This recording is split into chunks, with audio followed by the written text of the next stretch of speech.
Welcome back to Heroic Book Adventures. I'm Steve, and today we are going to take a look at Michael J. Sullivan's Legends of the First Empire series. Yeah! Most of the fantasy that I read is usually stuff that's written prior to the year 2000, but of the newer stuff I've read, this is one of the very best. I would put this in the same tier for me as Joe Abercrombie.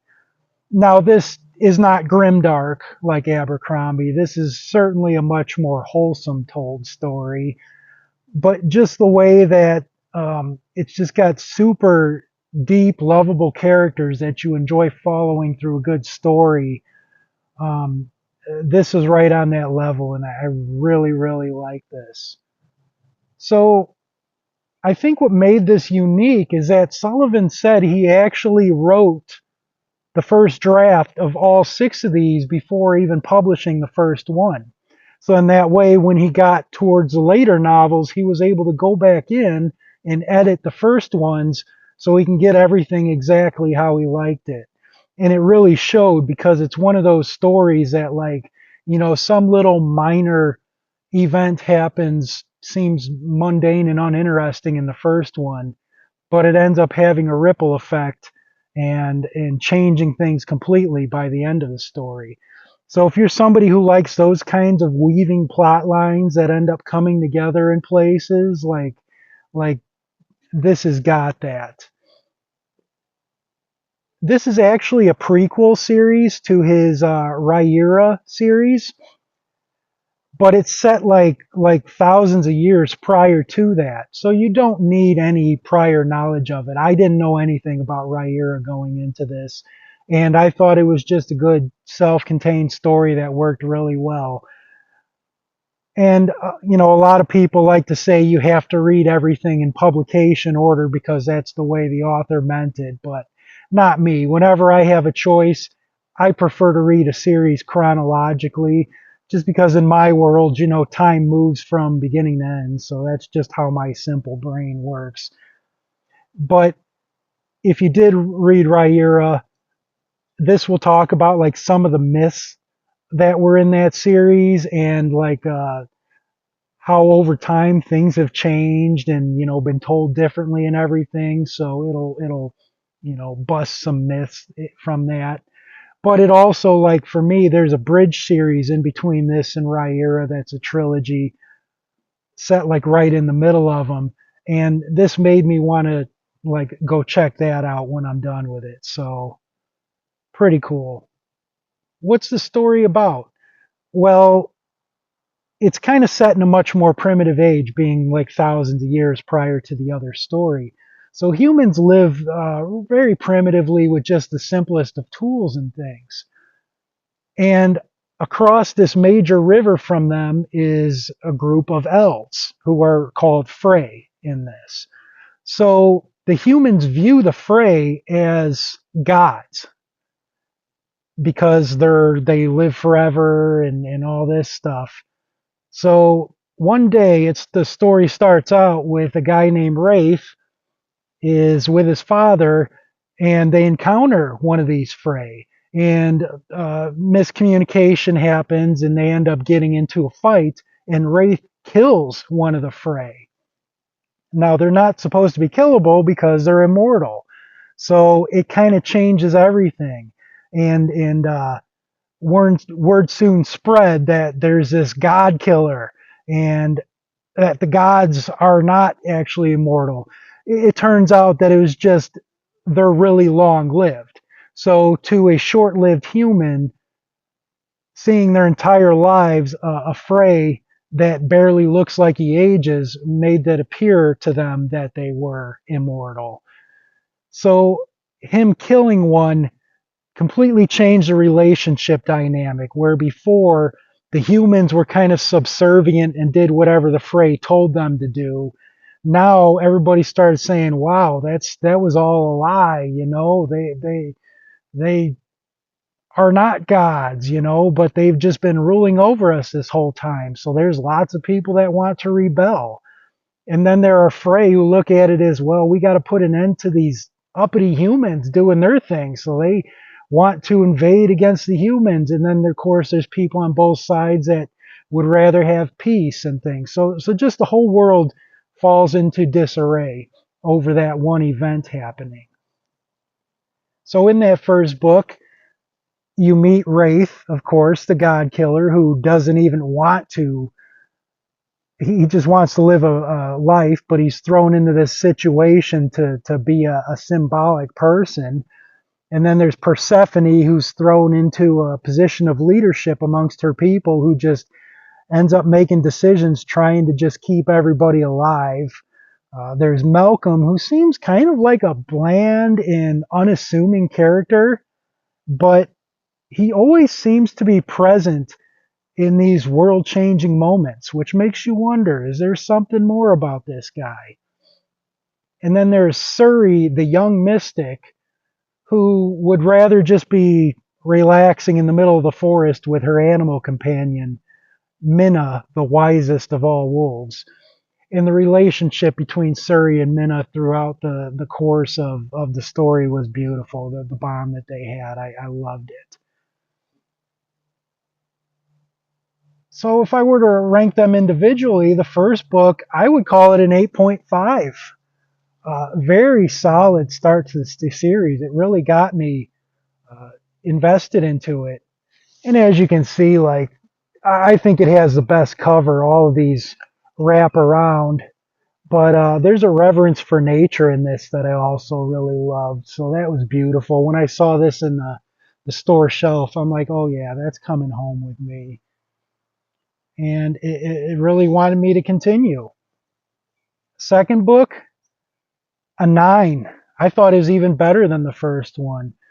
Some of the characters that were kind of secondary in the first one actually end up becoming like a part of the main cast, and they're really good ones. All the characters in this kind of have their flaws too, but they're what make them what they are. Like Moya, who's got a mouth on her that gets her into trouble. Her whole life, if she's got something that's on her mind, it's coming out, and it gets her and the group into some situations. But there are also times in the story where action needs to be taken, and it is her bold courageousness that is exactly what is needed at that point. So that was really cool. Or like Gifford, before he was born, his mother was told that her son would one day become a hero. That seemed rather unlikely when he was born, because he was born crippled and deformed. So his entire life he's been picked on and beat up and just treated horribly by everybody. But you got to question, if somebody has been, suffering their entire life, has maybe that been happening to prepare them for something, some certain event that only they can do? So these characters are very deep, very likable. These bugs are just killing me. I don't know. It's like the sun's hitting me and is just being swarmed right now. But the third book, oh, and in the end of the second book, there is a duel at the end to solve a dispute, and it was awesome. It was super well done. I loved it. The third book, I would say, was a 7. It wasn't bad, but it was probably, for me, the weakest of the series.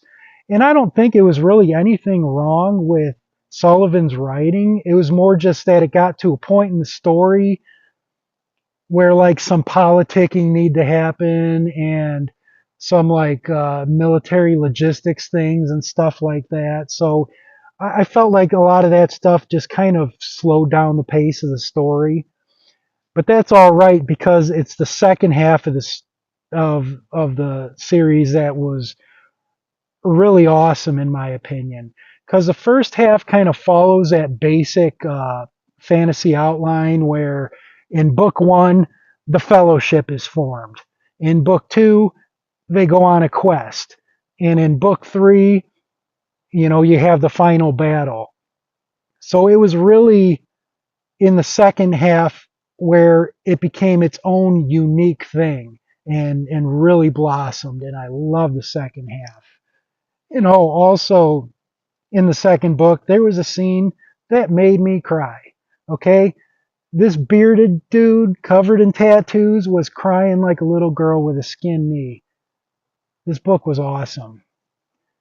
The fourth book, I would say, has probably my second favorite cover. Look at that. You know, the group goes to find, they have to find a witch of legend that may or may not exist out in the swamp. But the fourth one, I would give an 8.5. Another just really great story. Um, the fifth one, a 9.5. This is actually one of my favorite books I've ever read. It was freaking awesome. Um, I'm not giving any spoilers here, but it's called Age of Death because some of the characters end up going into the afterlife. And so the journey through the afterlife is kind of paralleled with those that are still living. And the way it was handled was just beautiful. I loved it. And the world building in the afterlife was just so well done. Everything about it was so interesting, and there's just something about this book that I just found so good. Yeah, and as far as world building goes, this entire series was nice because a lot of times when you'll start a new fantasy series, like in the first book, the first 100 pages will just be full of the world and the lore and all this, and you got to read through all this before you can even get to the story. And I just hate that stuff. Not so in this. You just get little bite-sized tidbits of world building as you need it, and it's very easily digestible. And I just loved how that was written. And then the final book was a 9. Like all of the different storylines, like I was saying, they all just get concluded in the end very nicely. Everything's just filled out, and you get done and you feel so satisfied with the entire series. So the series as a whole, I am going to give a 9 out of 10. This is one of the best ones I've read. I was super impressed with this. And I think it's a series that probably has a lot of crossover potential because it has that classic fantasy feel that a reader like me enjoys. But I also think somebody that's into newer romantasy type of stuff in that would appreciate this writing style as well. So no matter what type of fantasy reader you are, if you're looking to start a new fantasy series, yeah, this is where you want to look. The characters were perfect. I just became really attached to all of them, especially the female characters. If you're somebody that enjoys well written female characters, yeah, check this out. I think this kind of has been overlooked by a lot of newer readers. I think possibly um, bigger publishing companies with deeper pockets and more publicity in that have kind of pushed other stuff that is uh, inferior writing, to be honest. So, of the newer stuff, this is like cream of the crop to me. This is really good. So, I will see you heroes on our next adventure.